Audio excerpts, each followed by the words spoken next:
What's going on? Is Fist bringing the news like I do. And Gamescom in Germany is like the E3 in Europe.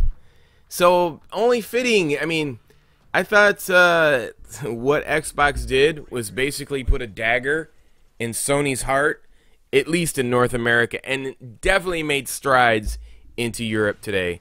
I mean, they did some unprecedented moves, and I'm gonna go ahead and explain it to you. Xbox is 2-1 in the United States, and Microsoft is going to keep it that way. And the bottom line is this: is that the top 5 games are mostly all Call of Duty games in the United States. So what else? What other way, by statistics, are you going to get people to buy your console and still be #1 in the United States? And you know, they've been holding this ace card for a very long time. And they pulled it out. They pulled out cloud service, dedicated servers. And it is true by definition. It is dedicated servers. It is not player to player. It's dedicated cloud servers that are being used at that time. And it's not using other person's consoles.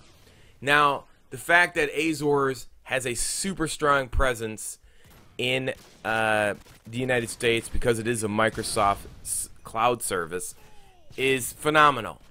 So basically, if you are a Call of Duty fan, and everybody in the United States is a huge Call of Duty fan, this is a huge dagger to the PlayStation. Not only do they get the map packs early, but they get dedicated servers for Call of Duty. And being it's a new console and that being dropped, that's huge. What was even more astounding today is how Microsoft is going to release on the Xbox One. See, they know they can't beat them. It doesn't matter about Call of Duty in Europe, and it doesn't matter if they gave dedicated servers. They don't have the servers over there. And it doesn't matter about anything. They just want to sell units and get a foothold in Europe. And how else are you going to do that? You take the #1 selling game in Europe, you know, FIFA Soccer, and you give it away for free if you're an Xbox Gold member or you buy an Xbox One, whatever it is. That's it. If you're Sony, and I know their press conference isn't until later today, the only thing Sony can do at this time right now is to release Call of Duty Ghosts free in the United States. That is it. Other than that, it's over. This is a dead game. It's over. Match set point. PlayStation 4 got destroyed today. And if they don't come out and say COD Ghost is free in the United States and match FIFA, they're going to lose their ass. Like, they are going to, like, tumble. They might be 3-1 in the United States, and they might even go 2-1 in Europe. So that's and I don't think people realize this. I mean, that is a huge blow.